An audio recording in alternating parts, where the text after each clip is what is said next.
Another picture-perfect day greeted race teams as they assembled at the main road bridge. The Waitaki River threw a curveball at the World Jet Boat Marathon today. It's normally pretty predictable boating, being dam controlled, but today she was running above the expected maximum of 400 cubic meters per second, and that would prove a challenge.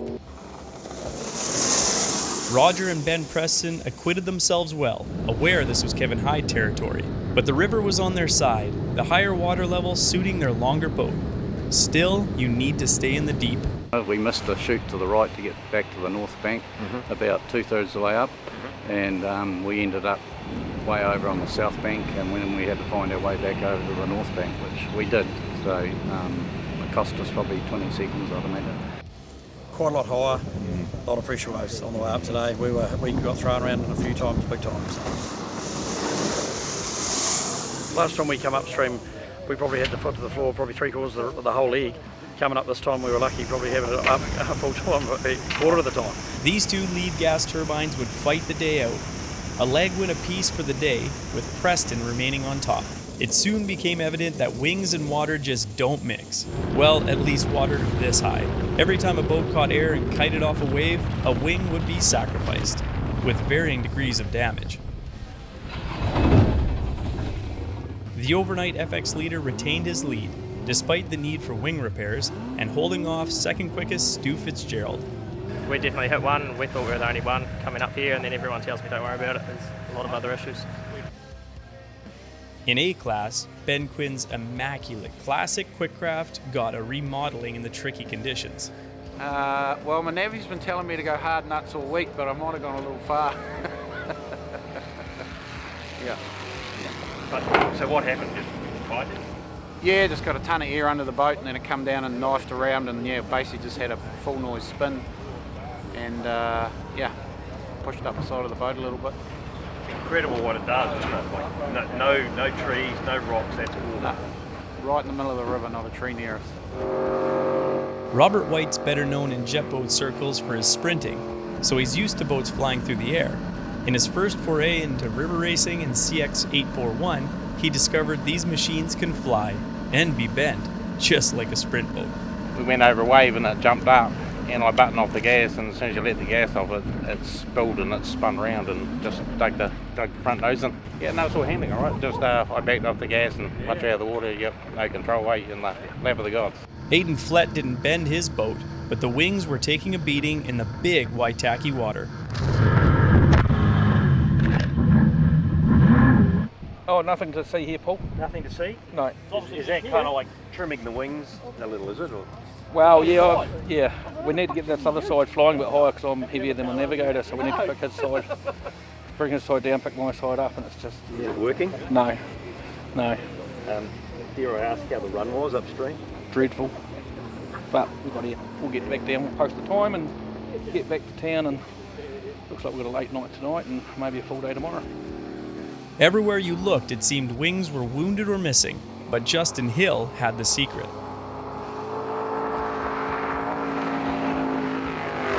He didn't have too much fun coming up there. She was very bumpy.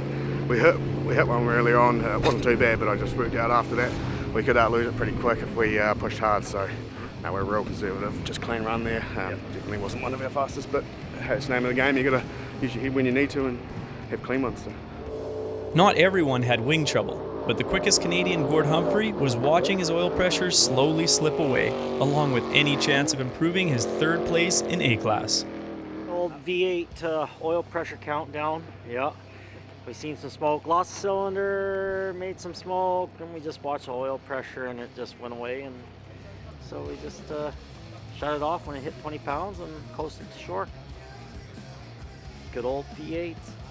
Stories from the lunchtime turnaround at Curacao were full of woe, but most managed to effect repairs for the downstream leg, including Brandon Crowley. Fired up on the start line, had a gearbox pressure warning, which that's connected to our alternator as well, which wasn't charging, so we've actually broken the belt. It's just off the front deck of the boat there.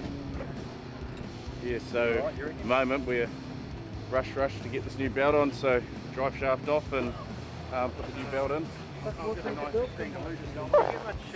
Brandon and George Ward soon found themselves passing slower boats after using valuable race time to replace the belt.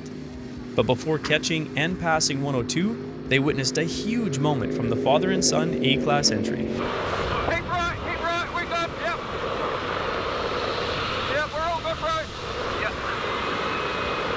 Oh! Holy shit! Then we're okay, bro, then we're okay. Right, yep, go right. What? Straight, sorry, straight. Okay, they're okay. But yep, we've got that on, go, bro. Yep, to the left. Yep, keep it straight. That's what we don't want to do, brother. Yep. Fuck, they're lucky they didn't end up upside down. Yep. That was pretty damn impressive. Round to the left. Yep. On board 102, young navigator George Lamb wasn't sure what all the fuss was about. He'd had a great day. That huge moment meant Dad Dean had dialed things back, but the Waitaki still had more to throw at them. We got up all right, and coming down we had a big spin just before, which got caught on camera, and with the turbine, Brandon Crowley following us, and yeah, it's a big spin though. American Ryan Ringer is hanging on to second in A-class, unlike several components in his boat. Oh, not very gentle on boats, I guess. No. Yeah, we were straight stretch and found a green one, came down and just tipped the right wing there on it. It'll be fine. It's just a battle scar.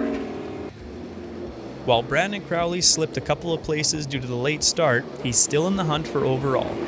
Sadly, Golden Homes is out of overall contention though, after the battery wouldn't start the gas turbine for the upstream leg, leaving Tom Kelly to ponder the rest of the week.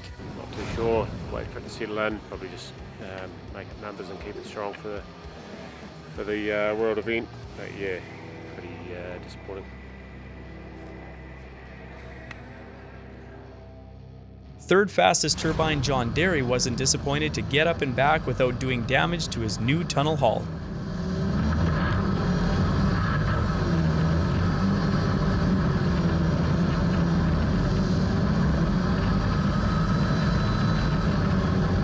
He surrendered third outright to Lee Harrison, who is pushing hard all day.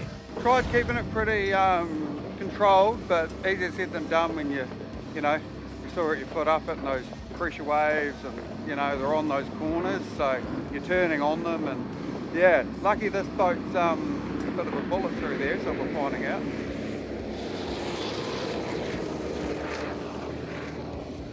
Things got mixed up in CX in a big way on the downstream leg. First with Dave Robinson, who was maxed out straight lining the river.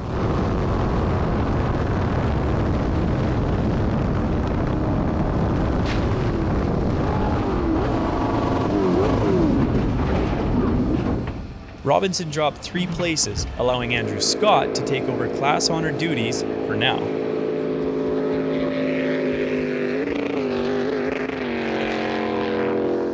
Unfortunately, Richie Foster won't get the opportunity to move up one more spot. He sidelined himself after a wild ride of his own. The lay day will help him get back in the game, but meantime, our CX leader from day 1, Adam Wilton, now moves back into second. And wrapping up some of the highlights for day 4, we check in with marathon rookie Morgan Taylor in A350. Right this morning I got too cocky and found a pressure wave, and we did a wee bit of a kite and landed backwards all of a sudden.